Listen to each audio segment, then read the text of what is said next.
ఎంత drama artist అంటే అసలు కాళేశ్వరం డ్యాము, మేడిగడ్డ డ్యాములు ఇవన్నీ కూడా అప్పుడు పేపర్లలో టీవీలలో చూస్తుంటే నేను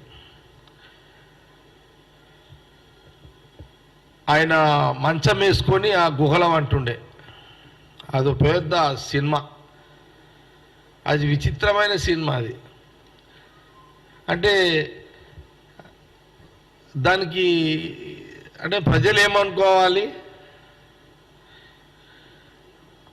ఆ గుహల ఆడ మంచం వేసుకొని మంచం మీద వండుకున్నట్టు ఫోటోలు వస్తుండే.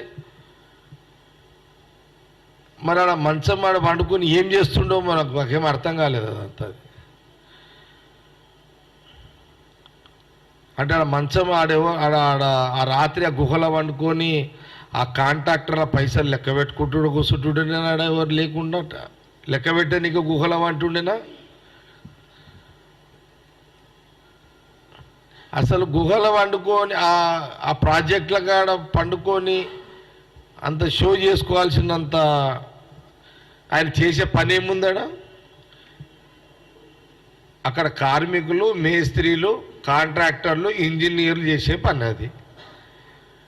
నువ్వు గుహల వండుకొని ఏం చేసావు అనేది ఇప్పటికీ అది ప్రశ్నార్థం. అదంతా ఇప్పుడు మేడిగడ్డ ఒక స్తంభము ఒరిగింది, 3 స్తంభాలు ఒరిగినాయి అంటే నువ్వు మంచం వేసుకొని ఆ మూడు స్తంభాలు కథ ఎందుకు మరి చెప్పాలి కదా? నువ్వే కదా రాత్రి నువ్వు వాడు వండుకున్నావు కదా, చెప్పాలి కదా. ఇప్పుడు ఇటు ముఖ్యమంత్రి రేవంత్ రెడ్డి గారు, అటు ఉత్తమ్ కుమార్ రెడ్డి ఇరిగేషన్ మినిస్టర్ గారు వాళ్ళు రివ్యూలు చేస్తుంటే ఈయన గుహల వండుకొని మంచిగా నిద్రపోయేటప్పుడు హరీష్ రావు కానీ ఇప్పుడు ముఖ్యమంత్రి ఇటు ఉత్తమ్ కుమార్ రెడ్డి రివ్యూలు చేస్తుంటే వీళ్ళకి నిద్ర పడతలేదు ఇప్పుడు. ఎందుకంటే ఎన్ని పాపాలు హరీష్ రావు ఇరిగేషన్ మినిస్టర్గా చేసిండు. నాకు ఒక ఇన్ఫర్మేషన్ ఉండే, ఇరిగేషన్ మినిస్టర్గా ఉన్నప్పుడు దాదాపు 5,000 కోట్ల రూపాయలు 5,000 కోట్ల రూపాయలు బ్లాక్ మనీ కాంట్రాక్టర్ల దగ్గర వసూలు చేసి తాను దాచిపెట్టినట్టుగా ఆ రోజు మాకున్న సమాచారం. ఆ డబ్బు ఎక్కడుందో నేను త్వరలోనే ముఖ్యమంత్రి గారికి ఒక ఏమంటుంది లేదు ఒక రిప్రజెంటేషన్ కూడా ఇస్తా. అది హరీష్ రావు చెప్పాలి కదా. పైసలు దాచిపెట్టింది ఎవరి పైసలు వాళ్ళది. ఇది చాలా సీరియస్ మ్యాటర్. ఇది ఆ రోజున 5,000 కోట్ల రూపాయలు లిక్విడ్ క్యాష్. ఇది ఎప్పుడు సంగతి చెప్తున్నా, 2018 ఎన్నికల కంటే ముందు 5,000 కోట్ల రూపాయలు తాను దాచిపెట్టినట్టు,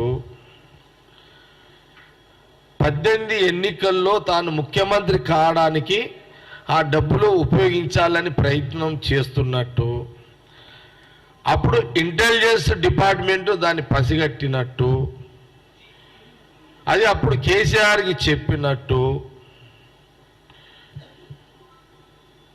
ఆ రోజు కేసీఆర్కి చెప్పినట్టు ఇది బయట ప్రచారంలో ఉన్నది. ఇది నిజమే కదా.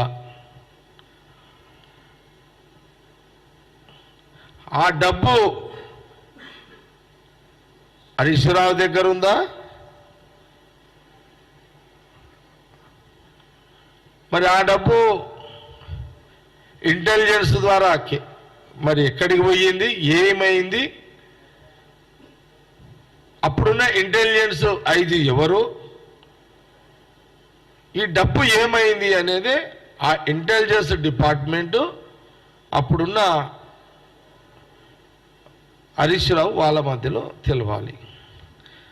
ఆ 5,000 కోట్లు ప్రజల సొమ్మే కదా. ఇది వాస్తవము. ఇది ఆనాడు ఇది ప్రచారంలో ఉన్నది. మేము దీని మీద ఎంత చెప్పాలని ప్రయత్నం చేసినా వాళ్ళ గవర్నమెంట్ ఉండే కాబట్టి దీని మీద ఎక్కడ కూడా చర్చకు రాకుండా మీడియాలో కానీ ఇవన్నీ కూడా చేసారు.